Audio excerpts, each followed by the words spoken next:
This is a 10-foot spear, and this is a jackfish, one of the fastest in the ocean. Today I'm going to attempt to catch 5 different species with this spear, and if I'm not successful before the sun sets, me and my friends will not be having a meal tonight, and they look pretty hungry. So let's get to work.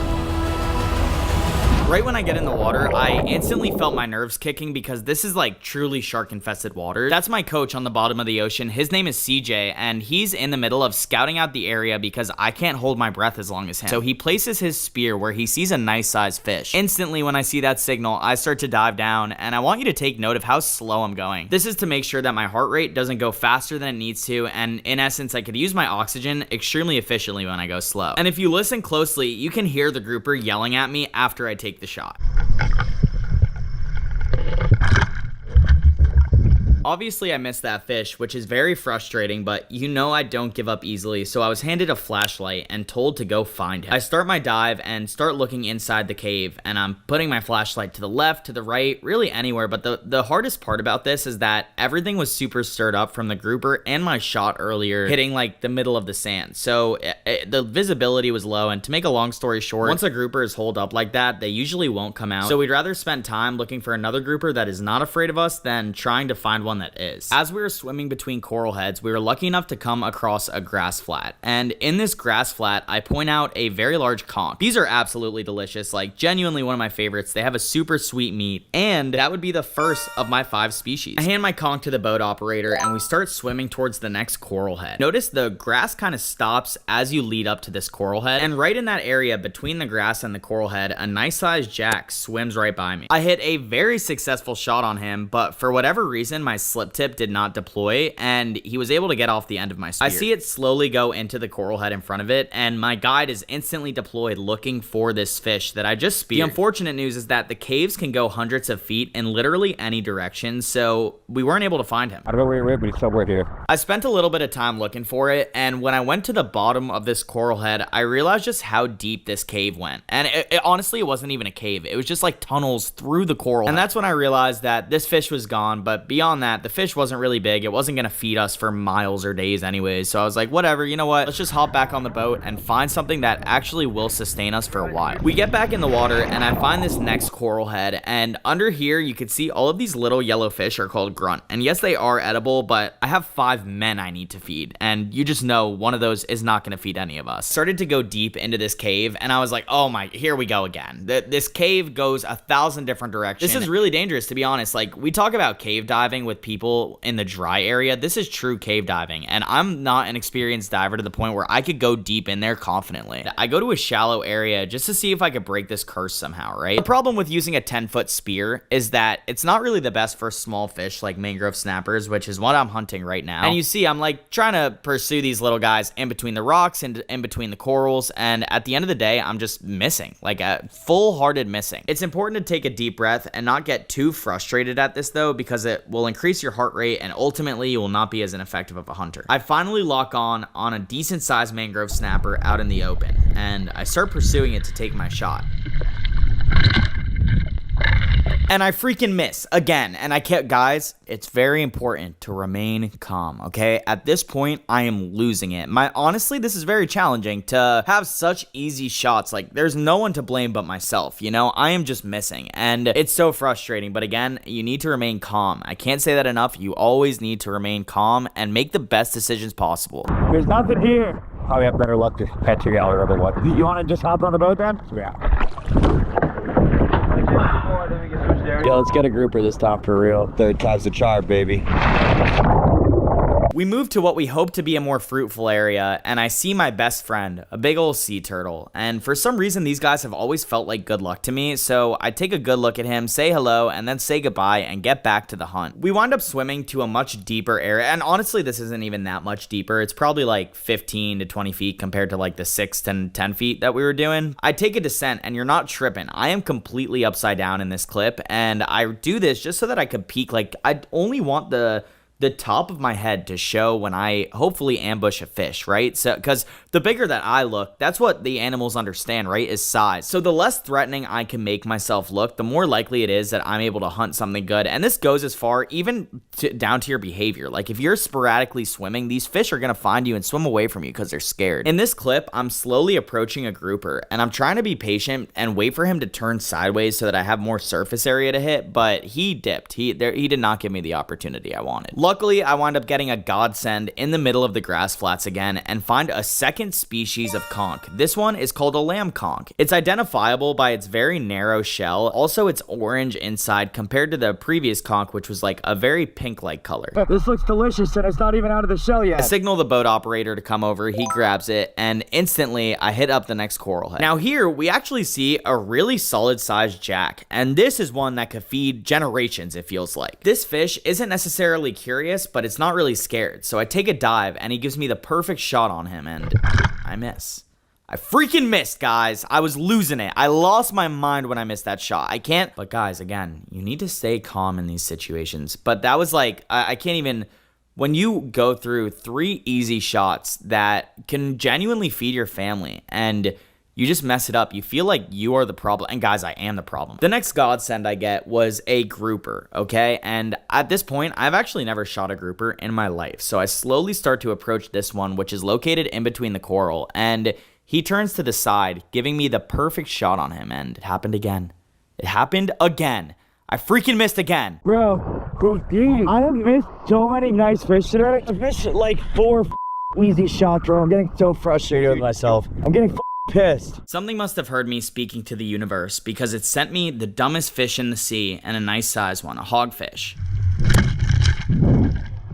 And somehow it got off the end of my spear. And you see the sea turtle running in the background because he's like, oh my god, this hogfish just got murked. I better not do the same. I'm doing a very good job of keeping my eyes on this coral head just to make sure if the hogfish does decide to ditch to the bigger coral head, I'll see where it went. Eventually, it does actually ditch to the bigger coral head, and I go down to see if I can find him. And he winds up being deep underneath this ledge. And the camera doesn't really pick it up because my eyes are lower than the perspective of the camera, but I take the shot and hit the hogfish and it got off the end of my spear again. And sometimes this will happen when you don't have enough room between your slip tip and the rock behind it. It won't make it so that the slip tip can deploy. This hogfish was critically hit twice. I was like losing my mind at this point, guys. Now the only problem when it comes to hunting anything and missing is that afterwards that fish is going to start freaking out, sending a bunch of vibrations into the ocean, and a giant shark should show up sooner or later. This one wasn't too big. It was only 4 or 5 feet, but I signaled my dive partner, hey, keep an eye on it. And at one point he went for a dive and the shark started to move in on him. So as a dive partner, it's your job to keep your partner safe. Do not ever leave your buddy. And then a second shark showed up and it really got kind of a little bit sketchy. Yo, the sharks are coming in on you every time you dive. We should move. Agreed? So we get to the boat and hand our equipment to the boat operator. Dylan went for a dive and the shark started to move in on him. And I engaged that motherfucker.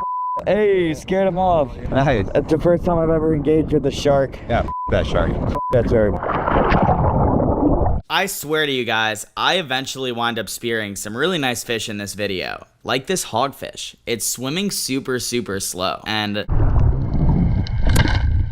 I freaking miss. I missed him. How is it possible, guys? How is this happening? You'd think this is my first time or something. It's like, it's absolutely ridiculous. I lock in on this mangrove snapper. It's swimming slow. It thinks I'm friendly and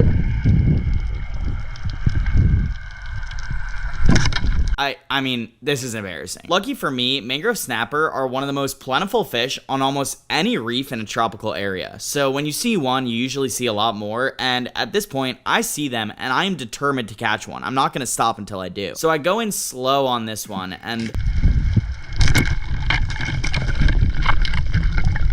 I did it, gang. I did it. I caught species number 3. And this was honestly, it's so important to understand how your brain and momentum works. At this point, I was really feeling down on myself. So when I held this fish up in the air confidently, it kind of gave me a reminder, yo, it is really a shot-by-shot basis. Like, oh yeah, and then it actually brought in the sharks. But this time, we didn't get out of the water when the sharks came. We kind of just kept running with it. As a matter of fact, I saw a triggerfish that I really wanted to try to shoot, but then I realized that my dive buddies weren't within 100 yards of me. And I don't know how we got separated, but this is a really good thing to understand, that It doesn't matter what fish is in front of you, right?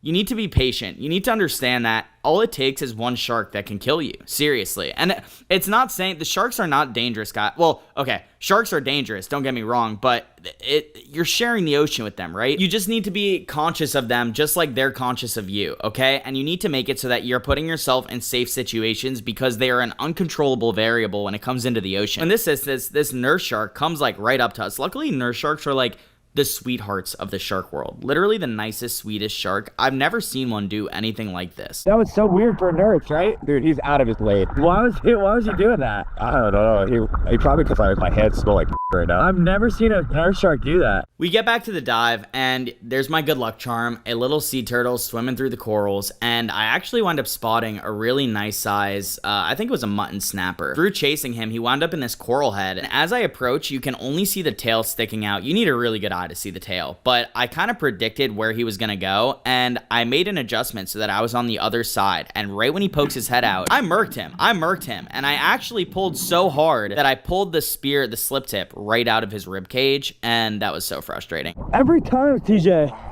what is going on?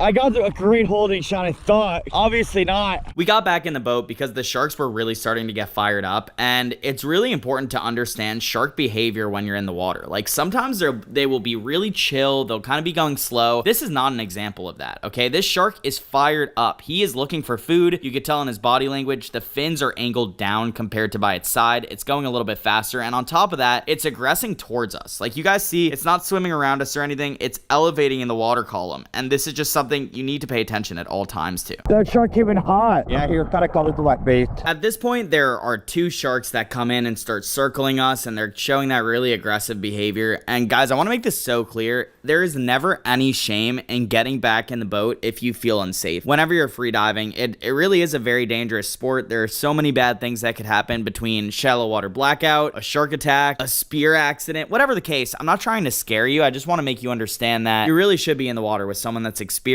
and has been there before. Gotta get it quiet so the sharks don't come for us. That's not a joke, that's serious. After quietly getting in the water, I see two pretty big white margate at the bottom here, and they're kind of just vibing, just chilling. And I figured this is my time to strike. So I slowly approach, and I just know I can't mess this up.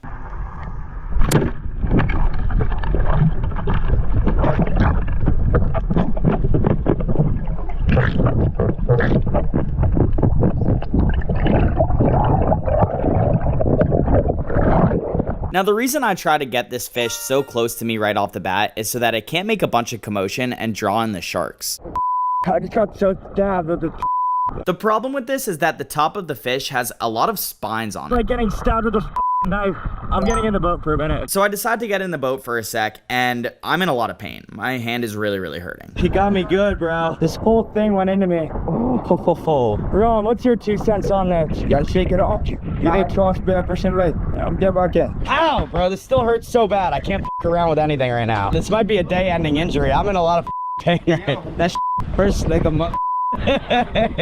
Now, what I didn't know is that these spines in my hand would eventually lead to a pretty bad infection, but that didn't matter because... Is this our last drop? I would say 1 drop. I need to catch 5 different species. Right now we have 4. If I don't catch 5, none of us eat tonight. But I'm hungry. I know, I'm hungry too, bro. We've been spearfishing for 12 hours now. I gave everyone a fist bump, and we decided to deploy right over a coral reef that was actually a lot deeper than I'm comfortable diving. I would say I'm very comfortable diving like 25 to 30, hunting 25 to 30 feet. This one was closer to like 35, 40 feet. We're swimming around scoping out the area, and the first thing I notice is that I literally see no fish. Guys, this is not a good sign. You want to see fish, especially if you're hunting them. So my buddy Dylan goes down, and as he's coming up, all he could say is one thing.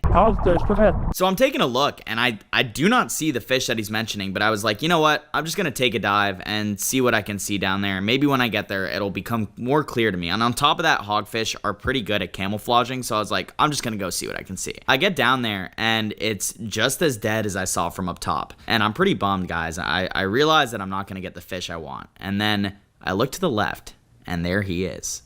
A nice hogfish.